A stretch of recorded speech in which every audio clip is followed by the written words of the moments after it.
Mambo Vipi, what's happening? My name is Anyiko Owoko and I am a lover of arts, culture and everything African. And here we grant you front row access to your favorite celebrities, creators, the biggest personalities and industry experts. Come with me, you're now a VIP. This is what to expect on this week's episode.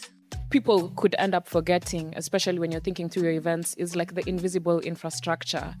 Like when you're thinking about festivals, for instance, so things like washrooms, network, your bar system, ticketing.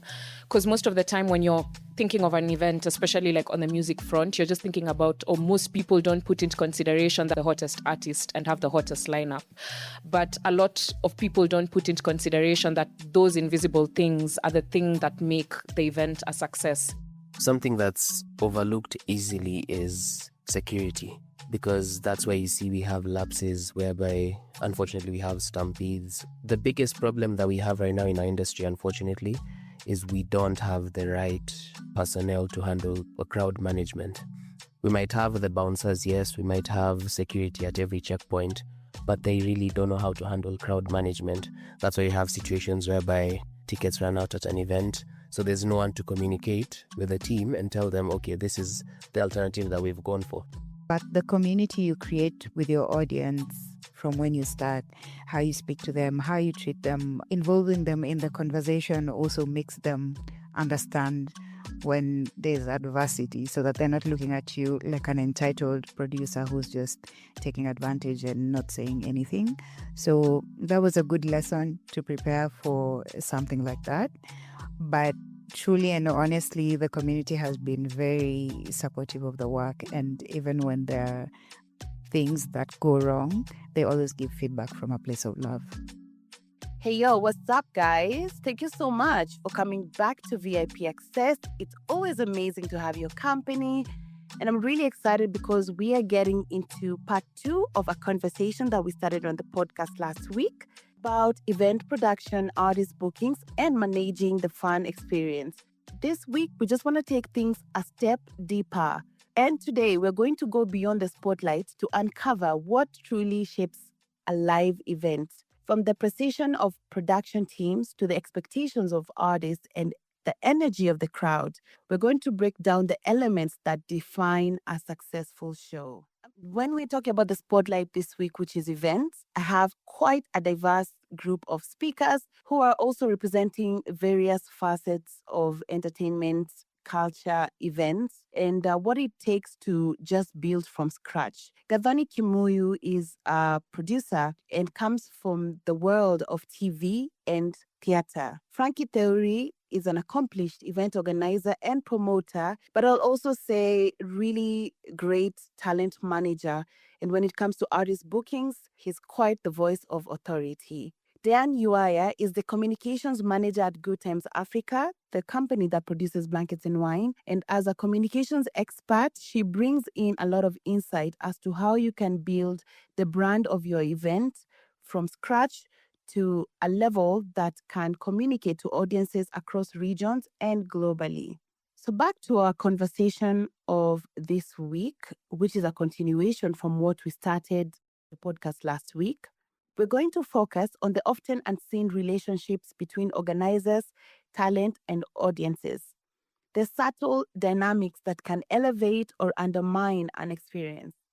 You'll be very surprised that there's so many moving elements around an event, or let's say a concert or a festival, for instance, that influence the experience a fan has. Sometimes it's not just what they see on stage, but even what they experience on ground, right from the gate. So whether you're into building events, managing talent, performing on stage, or simply love attending live music events or theater performances, we want to invite you into this conversation to hear the industry voices as they share practical insights, real experiences, and the thinking beyond some of the most unforgettable shows that we have experienced in this country. Let's get into it.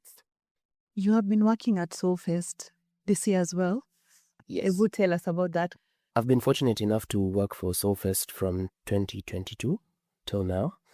And it's always been a pleasure working with the team because one thing I came to learn, as much as, yes, I have years of experience in the event industry, always be coachable, always be ready to learn. So one thing I learned from Zahida and her team is it's always good to delegate. Don't think you can do everything alone. It's always good to delegate. So there's always a project manager for security. There's always a project manager who's handling ticketing. There's always a project manager handling the artists. And when you're given a role, you're handling that specific role fully. So in terms of how people are being ushered in, when you get to the ticketing area, you're told, this is where you get your wristbands. Before you even get there, you're told, you show us on your phone that you have your ticket. So that, because there's people who usually come to hang around. And that's why we usually have an issue with stampedes and overcrowding at events. There's a habit that, unfortunately, the Gen Zs have created. They don't have the money for the event. So what will they do? They'll come, hang around. So we are trying to mitigate that as much as possible. So in turn, there's always checkpoints at every single place just to ensure that there's no gap and we don't have an issue where people are overcrowding or the ticketing staff are overbeared by a sea of people. Yeah. Chimano mentioned to me that there were even announcements this time around, like there was a PA system at the gate telling people like, oh, we see line 2, there are too many people, move to line whatever, just to avoid that panic or someone standing for too long wondering, why am I not getting in? Sayo umelipia na unasikia your favorite artist is performing. How to manage the expectation for the fans who are outside. Right. So the one thing to note is that, like, for us, the one thing we've established is that no edition is similar. Every edition is different with its own challenges and its own risks and everything. So for the past 2 editions, I think in September is the only one that we didn't have tickets at the gate, because we were also just trying to be very intentional about management of crowds, right? So for the others, we usually do have tickets at the gate, but then they sell out by midday. So that, number one, that also helps us in terms of planning. So again, we don't have this headache and hula baloo with no wristbands and whatnot. And then also just to help in terms of, again, on ground management of people, like what you had said, people come in different times. So like if we know we've finished selling tickets at midday, then we're not going to need to have too many security guys on ground at that time. But then possibly when it's getting to like 6, 4, we know people are coming in droves. So we'll have to ensure like personnel is on ground better. So it's usually also just like looking at what ticket sales look like as well as we're leading up to gig day. So if we've gotten to the point where we've already sold out, then there's no need for us to have tickets being sold on ground. So that also just helps us in terms of planning, amenities and things on ground. So most of the times it's recommended, and that's what we usually do. We just avoid having tickets at the gate so that we're just able to plan and ensure that the experience is pristine for users. I want to ask you all about time management, because that's very important. And I really hate it when people are late and then they always say, African timing, Kenyan timing. Like, it's funny and it's not. Let's just keep time and let's be respectful to the people who keep time, who bought tickets. I'm booked for a theatre performance at 7. I come alafu dance. Actually, it happened once. We bought tickets. We arrived at 7. And well, I just drinking cocktails and stuff. I'm just like, what's happening? Like, I need to go back home to the children. It's so important, I think, for the fans and also for your talent, and especially for the concerts and festivals. Like, you could have booked an artist and then today they are flying to Uganda to catch another show. Ama they're catching a flight, So the flight, there. How do you deal with that? And of course, there might have been instances where things are running late. So how best do you manage time and the expectations of your fans and your artist, your talent? I think for me, one thing I've come to realize is, as much as you plan, you never know how event day is going to go. You can have your set times, you can have your show flow, the whole thing, everything down to the last bit, everything is prepared, but you're never ready for how event day will go. Because you might say you're opening the gates at 2. Something happens, you end up opening the gates at 4. So now you're late by 2 hours. So now you have to start working backwards. The set times and everything, communicating with the team. Or just the classic case of your artist is feeling too big. You tell them their show time is 11. They're like, no, I want to perform at midnight or 1 a.m. And Kenyans always, we don't want to see artists at this particular time. It's never with the organizer. It's never with the team. Sometimes it's the artist. I've had an instance where I had to leave the venue to go and get a certain artist crisps at 11 p.m. because they said they're not coming to the event until they get the particular brand that they wanted. So sometimes these people are usually very egotistical. Sometimes, They're like, no, I'm not eating this or like this. It has to be crunchy. and sometimes they just want to be petty for the sake of being petty. They come and tell you, this is what we sent you on our hospitality rider. We That's don't crazy. say- I've yeah. never heard of that, and I would never think of that. I always think it's about which car. Crepes. Yeah. It's very petty, down to the color of the towel. Sometimes people are very petty. Diane can attest to this. Sometimes even down to the color of the towel or the brand of water they're drinking. Sometimes they just want to stress you for no reason. So as much as you plan, you're never really ready for it. But then just get what they want so that you guys are in good books. So everything keeps running. So the good thing is once you've finished the whole thing, there's something you mentioned I didn't answer. In terms of once you've done the booking and you're now getting to the contract, or I want you to do a meet and greet, or I want you to do a club appearance. Nowadays, they've found a way to twist it because they know the club is paying you. So they always say, if you're being paid by the club, then you also have to add an additional fee for us to show up for the club appearance. So that's where now you give them your terms. You tell them, I want you to do a meet and greet, all those things. Or most of the time, there's people who are very easy to work with. They tell you, I'm coming to Kenya. People who give you the creatives, I want to engage with artists, I want to do this and that. So people who give you a hectic free event are the best. But there's others who stress you. But once you're done with the negotiation process, what we usually do is you pay between 50 and 70% upfront just to be able to even announce you're bringing so-and-so.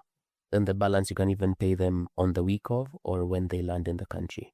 That's just a way of protecting yourself so that in the instance that they don't show up, now you can be able to find a way to rectify that mistake. You can find avenues on how you can recoup your money, the deposit that you paid, because it's also on the contract. If you don't show up, there's a certain percentage that you have to refund back.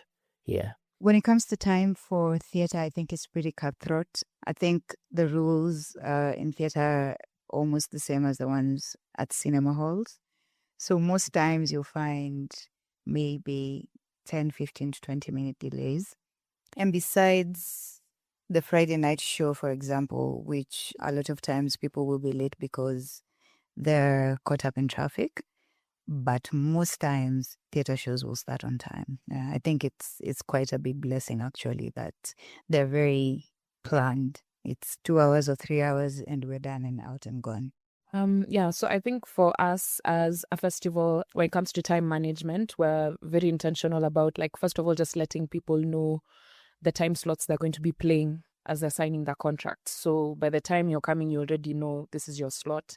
And then also sharing it with audience about a week, 2 weeks to the gig so that, like, they're also just, like, prepared and they know. And then, like, for instances where, like, now programming doesn't run as we had intended it to, we're also just very particular about just being transparent and just letting guys know. So we'll do, like, an address on ground. We'll put up something on social media because, you know, maybe not everybody is on ground. The guys who are still coming, so they're on socials. So I think it's just being kukubali tu makosa yamefanyika. You know, like, guys, we had planned that this artist is going to be on stage by this time, but they haven't. So please bear with us. And just tell guys, like, it's going to be maybe a 15, 20 minutes wait. Yeah, guys are going to be upset, but when you're honest and, you know, just transparent and you let people know, they're going to get upset for a bit, but it's better than not saying anything. So just being open and communicating and letting guys know. Okay, so I want to open the floor for your questions, if there are any, or suggestions and comments, contributions. One last question before we do. I want to ask you guys, is there something or some things that you guys do for your talent, just over and above, just because you're nice people, or just because you want to keep nice relationships? Like, what are some nice things you can do for your talent? I think things like the national park, things like taking them to the Maasai market and stuff like that, that's out of goodwill because they usually ask for an itinerary. Okay, so they usually tell you we're available from this day to this day. So it's up to you to decide when you want them in the country, because the longer you have them here, the more expensive it is for you. So that's how you decide whether you want them here for a day, 2 days, 3 days, depending on what you want to achieve with them. So when they ask for the itinerary, usually give them beforehand so they can tell you, oh, this is okay, or can we change this and do this? So sometimes they're the ones who even give the suggestions. We heard you have a national park. Can we go there? or there's a certain place where we want to experience. It's usually up to you, or they say they want to go out. It's usually a sign of good faith, because how you treat them when they're here is what will reflect when they're on stage. Because most of the times you'll have artists who you had a good time with them and they end up giving you above and beyond what you agreed on. And there's artists who, if you didn't show them anything, they just stayed in the hotel from when they came till they left. They do their 1 hour, their 30 minutes, and they're out. For me, as a producer, one of the things that I like to provide is a Tech Week survival kit. Tech Week being one of the most delicate, dangerous, crazy, messy week. And it's also the week a lot of people get sick. You've been spending a lot of time together. There's dust, there's all of these things, lip balm, things like lozenges, a lint remover, moisturizer, sunscreen, just small things to just make that week a little easier. I wish I could provide more. You're such a dope producer, Ish. I get my skin here on that week. I said I like comfort, and I would like to be able to provide the same comfort I claim to love as an artist to the rest of the people I work with. And I also try my level best that for the contacts and connects I've made over time, I can use them to keep creating healthier spaces for my cast and crew. We will have gym sessions, we'll have spa sessions, and most of these things are given to us for free. It's just a matter of maximizing the blessings that you have more than thinking, yeah, I can access a Pilates studio for free and I'm not doing anything with it. And yet, if I took my actors there, then they're going to not just experience as artists, but also be able to take care of themselves, their bodies, their mental. In a nutshell, that's just most of. That's so inspiring. Yeah, so for us as a festival, we look at it from two perspectives. So from the element of hospitality, so just ensuring that the artists are very well taken care of. So catering to their hospitality riders, their tech riders, ensuring that they actually have a changing area backstage and a place where they can, chill, with security, proper lighting, washroom, so that they're able to be their best when they're getting on stage. So that's something that we really consider. And then from a branding and communications perspective, we're also very intentional about marketing and platforming our artists for each edition. So, just getting media opportunities for these different artists that we platform, because for us, we look at the bigger picture. It's just not all about performing on the blanket stage. We're looking at impact. So what more can we do for the artist aside from them being on the stage? So booking them some PR activities, doing lots of content with them that goes on our pages so that audience can get to know them, because our creative DNA, discover, love, share, it's something we're very, very intentional about. So some fun artist shoots where artists can actually come and meet each other before gig and get to know each other and, vibe and bounce ideas off of each other. So just thinking through how to holistically support the artist from a marketing perspective and also hospitality-wise. So for us and in the theater world, you realize that whether it's beginners or people who've been in theater, thespians, people who've been in theater for a long time, one of the things that we do not have enough care for is social media. So we try our level best to create a brand for all the actors that we work with, and we push them out there as much as possible. We ensure they don't have to worry about creating the content themselves. So we have a team that will make the content for their pages and to constantly just push the content out so that more people can get to know them or to get to know about them and the show. So that's also something else that we add to the cast that we work with. I think also just to add on what I've said is for the international acts. I realize we haven't spoken about how we take care of our local acts. So for me and my team, or some of the events that I've been able to do, when we also get the local acts, we try as much as possible to be able to give them the same lifestyle or treatment that we give the international acts. So we'll have situations whereby if we have the international acts sleeping at a certain hotel, we'll get some of the acts sleeping there. We'll get them. So you offer them? Yes. That's so cool. We offer some of them, not all of them. Some of them usually say, we're okay, we'll just do our thing at home. But there's others who accept, and we're able to host them and give them the same treatment in terms of also getting the cars and everything, just to make sure that they have the same treatment. They don't feel like we're being treated lesser just because an international actors come. When it comes to the DJs as well, we usually ask them where they're coming from. We get the cars to get them from wherever they are and bring them to the venue. Then after that, they can be able to plan themselves. So yeah, we try as much as possible to also give our local artists a taste and feel of what it's like to be on the other side. So if you have a question, contribution, feel free. My name is Emmanuel Owoko. I run a catering company. So my question may be to Diane and Gathoni. Where do you guys draw the line in terms of when do you say we are fully booked in terms of numbers maybe? So how many ticket sales do you say, okay, now we are fully booked, we're not selling anymore, so that we can manage the crowd we have? And how do you communicate that despite other people wanting more tickets, maybe? Yeah. We've had only one time we sold more tickets than seats, but it was also out of people saying, I don't care, I'll sit on the staircase.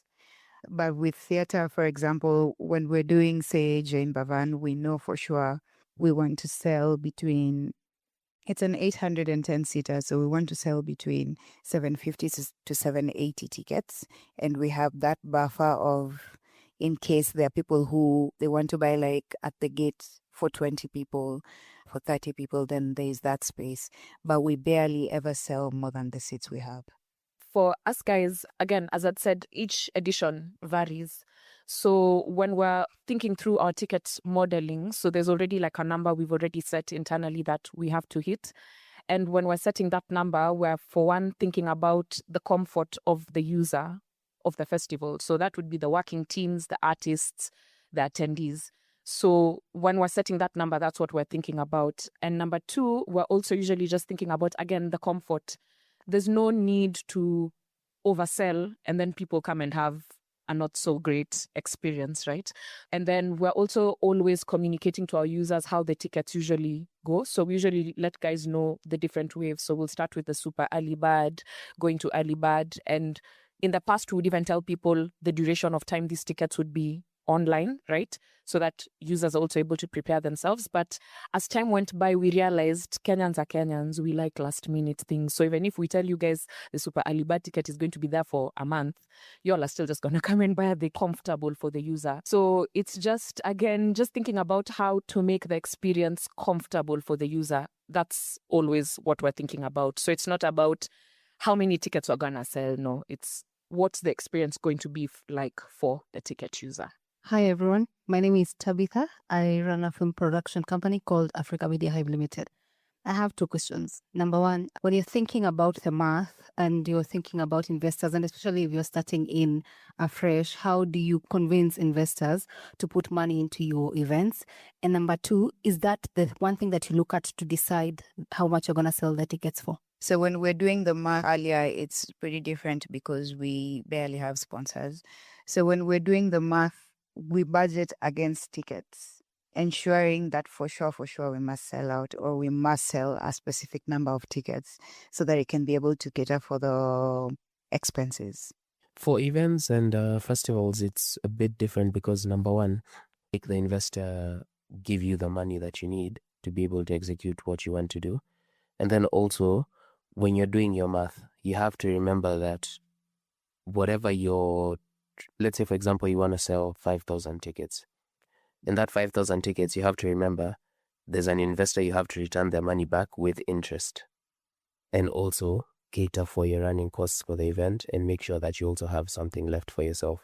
So you have to be very calculated and meticulous in terms of what exactly are you selling to the investor. Because I can approach Anyiko today and tell I have an event and this is what I want to do. But because she knows I have a track record, she'll easily give it to me. Then later on, she's disappointed because I didn't follow through with what exactly I told I wanted to do. So in terms of pricing your ticket, there's a lot of factors that come into it because number one, you have to make your money back. Number two, you have to cater for all the running costs of the event. And then number three, how are you going to be able to sustain yourself and your team away from the running costs of the full production of the event. So yeah, there's a lot of factors that need to be keyed in, but don't just approach an investor because you think Hey, I want to bring Frankie today. I heard he's good. You have to make sure that you've done your math and everything is aligning on your side before you even think about approaching an investor. Yeah, and I think to just add on to what Frankie and Gathoni have said, when you're also like thinking about these investors or partners, sponsors, also think about people who are like-minded or have audiences that are similar to the audience that you're trying to bring in, because that also helps like convince them better, right? So if, for instance, you want to do a music event, for example, and you're going to approach a hospital, you see there's a disconnect. Like, yes, you're both serving people, but it's different things, yeah? But like if you're going to maybe approach an FMCG brand, like let's say a beverage partner or sponsor, you see like the things that are common are many, right? So it's again just understanding who your audience is, the audience of the people that you're trying to bring on board, and then that just makes the conversation like smoother and easier. I was speaking to a friend recently, and we're just talking about the same thing, like other ideas, other events, where to get money. And this person really gave good advice. He was like, sometimes also just ask for kidogo kidogo. You know, sometimes people think like, oh, it's this brand, and of course they'll give me this amount of money, 1 million. But sometimes it's also about just starting small and growing with a partner or collaborator or a sponsor. No one is maybe asking for 40K, 50K. You know, you can start there, or 100K. I think the old perception is, I need a sponsor. And I don't know, there's these things, Frankie knows, you guys know better. I've seen these proposals, title sponsor, this amount, gold, whatever. I don't know. I feel like it's a bit too serious, but it's good to have these kind of different brands, even for your event or for whatever platform or business you're doing. So have that title sponsor, I don't know, gold, whatever, and present it where it's required, because there are also big companies that when you ask them for small money, they're like, nah, we're not for this small kind of thing. But like Diane said, present them even something small, and it's a good way to start. And sometimes also I've seen some sponsors not like give money, but give you something you need. Like we produce some comedy events, and we got like free Red Bulls from Red Bull. They're like, we can't give you money, but we can just stock you up, because that amplifies the experience for the fan who bought a ticket. They're like, I didn't expect to be given anything. And I've also seen, like, even when we went to Charisma's concert last year, there was like cocktails. I'm like, this is cool. I just paid for the concert. I didn't expect to come and find like this kind of setup and cocktails, you know, like maybe it's a collaboration he's doing with the company. But again, that's a different kind of sponsorship. I mean, I don't know the entire deal, but you can get into a sponsorship and say, you know, bring me alcohol, bring me food. And then at the end, you have an event. To add on Anyiko's point, speaking on my last production in November, I started pitching and looking for sponsors in June. But then our budget reminded me that one of the things I'd done was that I had segmented the budget into items. So I knew I needed water, and water was going to cost me this amount of money. So I did not just go to anyone. I spoke to a water company, and the water company said, oh, actually, how many bottles do you need here? And all they wanted was a mention in the like-minded people. I went to somebody else and I said, I've just finished, but like-minded people. I remember calling Abel from Feel It. I remember calling someone from Madfan. And I'd go with needs, with specific needs. And I was like, my writers have just delivered the scripts and I need to pay them. And they asked, oh, how much is it? And I said the amount, and they're like, okay, where should I send it? So sometimes you don't need the Safaricoms and the EABLs, especially for things like those. You can just segment and hit different people that you know from the industry that care enough to show up for you. Hello, my name is Thabiti. I'm a culture commentator and I'm also an avid event goer. I have two questions. The first one is something I felt was very interesting. Diane mentioned radical empathy. What does that mean? And my second question is to all of you now. Communication after crisis. I'm going to start with Diane again, because how does that look like, especially in a country that demands that you respond last week for something that happens today? There's a lot of noise that comes up there's a lot of noise that comes up after things happen, where it's happening right now with event X after someone lost their lives. How do you make sure that your humanness also does not override sober communication? Thanks, Tabiti, for this question. So I'll first of all begin by responding to your question on radical empathy. So radical empathy is just basically being empathetic but being objective at the same time, right? So there are times you can want to be empathetic, and I think it'll even just like go into the question you've asked around like crisis comes and knowing how to be objective.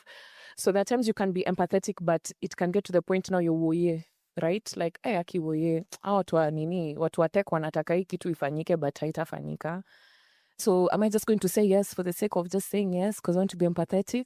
But now with radical empathy, it's like what we were just talking about with the riders, hospitality riders. Maybe someone wants a certain drink and our key alcoholic sponsor doesn't provide that drink. So it's just getting to that point of being like, I understand that you really want this drink, but this is what we're able to provide considering the constraints that are there.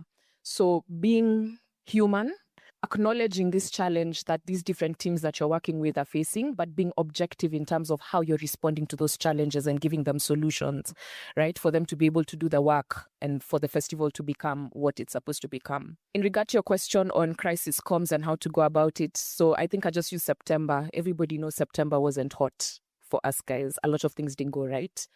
And as the comms and marketing team, that was like a huge turning point for us as a festival, you know, being in the space for 17 years and then that happening when you've brought this huge artist, it wasn't fresh.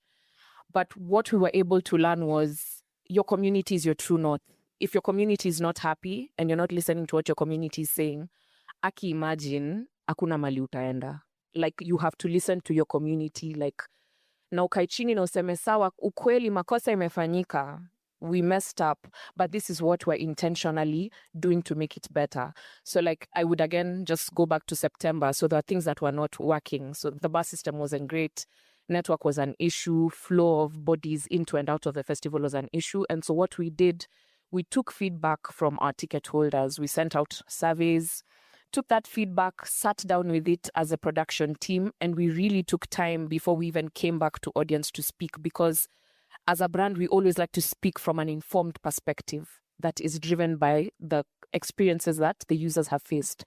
So we sat down with that feedback, stewed on it, went to the drawing board and were like, this is a strategy, this is what we're going to do. So on a weekly, we would put out production updates on our socials, on our newsletters, so that people could actively see what we're doing. Yani kusema na kutenda, like for real. Like you guys have said network is not good. We're talking to Safaricom. Here are the masts they've been put up. You guys have said lighting wasn't the best.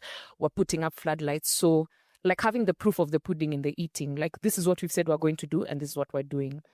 Quick in terms of response as well. So when things don't go right, acknowledge it at that moment and take the L. And just be like, yeah, that wasn't fresh. This didn't go right. And now proactively tell guys what you're going to do and actually do it. So I'd say that's how we went about it.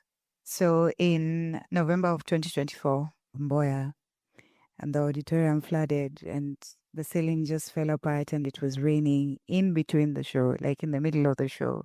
Something we could never have envisioned. But it had been pounding like for 3 hours and it was heavy rain. And I remember wondering, what am I going to do? And so I need to evacuate the cast, I need to evacuate the crew, but I also need to evacuate the audience and the community. And so I remember standing at the door near the tech room and getting people out and just talking to people. But everyone was actually worried about the cast and crew, and they're like, are you guys okay? Do you need anything? Don't worry about it. The community was really solid and caring about the whole situation. But then to put out copy, it's like 10 p.m. Definitely my designer is asleep and I need to put out copy and communicate and tell people that we're going to communicate a new date. And copy, I think, didn't come out until the next day. But the people who were in the audience, by the time they were leaving, everyone knew that we're doing everything we can to ensure that we give them another show. And we were only able to give them another show in the last year of January, but in a different auditorium. And to be able to come back after something like that is not usually easy. But the community you create with your audience from when you start, how you speak to them, how you treat them, involving them in the conversation also makes them understand when there's adversity, so that they're not looking at you like an entitled producer who's just taking advantage and not saying anything. So that was a good lesson to prepare for something like that. But truly and honestly, the community has been very supportive of the work. And even when there are things that go wrong, they always give feedback from a place of love. There's a trend that I've seen with new age event organizers that's really not the right way to handle things. Let's say, for example, you had an event, there was a stampede. I remember there was an event in 2024, if I'm not wrong, where people were tear gassed. Yeah, and there was no form of communication, there was no form of accountability, nothing. So I realized it's a trend that's been growing where if an event doesn't work out, you stay silent. It's a crazy thing to happen at an event, because I'm like all the other things could happen. Yeah. Like, I don't know, networkers, but I'm like, how are you tear gassed at an event? Exactly. So for me, even as a consumer or someone who loves going out, I'm like, I would love to hear what the event organizers have to say about that. Umende event ama maandamano. Like, I'm actually still don't understand whatever happened. You know what happened? I think that's where people like Diane and like-minded people come in terms of crisis communication, whereby you're able to have empathy and you're able to relay a message very clearly to the audience and tell them, we apologize or we own our mistake. This is what happened. This is how we are rectifying it. And we assure you with the next event, we'll be able to do it right. Because the thing about Kenyan audiences is they're very forgiving. If they genuinely see that you are actually working towards rectifying your mistakes, they will come back again and again. With events, it's always about consistency and building the trust with the community you're trying to build. So that's why you see Diane's team and other like-minded people, when they fall, even Soulfest, there's a time we had 2021, the one at KICC. It wasn't the best of the best, but because people gave us the grace to be able to rectify our mistakes, that's why you see 5 years later, it's still one of the biggest events happening. So the moment you show people that you have empathy and you understand, okay, hands are up, we accept we were wrong, and you're able to rectify your mistakes, that's why people will keep giving you the trust and they'll keep giving you their money, their hard-earned money, to be able to give them a dope experience. Yeah. So the moment you open up, the moment you show empathy and you accept your faults and you actually show that you're working towards your mistakes, people will definitely come back again and again. We've come to the end of the event, but I want to thank you all so much for taking your time, coming through to this Industry Talk event, coming through to Goethe Institute, taking your time to ask the questions. Thank you very much. I think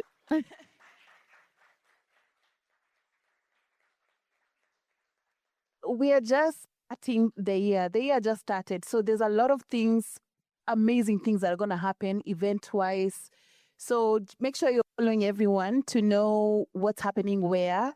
And especially here at Goethe, events just kicked off. There'll be a lot of other things. If you're into arts, culture, events, music, whatever it is.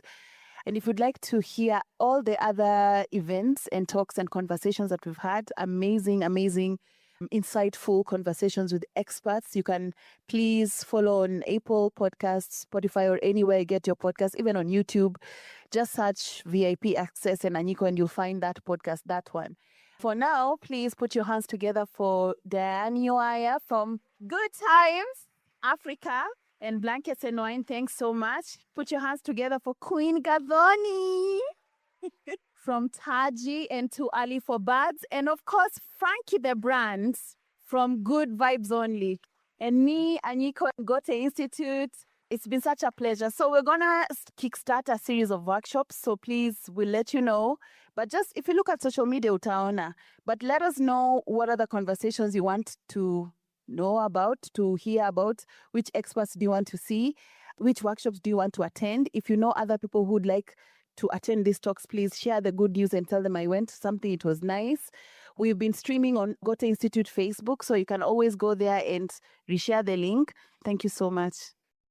I want to thank my wonderful speakers and guests for coming through. Dan, Frankie, and Gathoni, you guys are so amazing. Please send us tickets to your events. If there's one thing we've unpacked today, it's that great events don't just happen, they're intentionally crafted.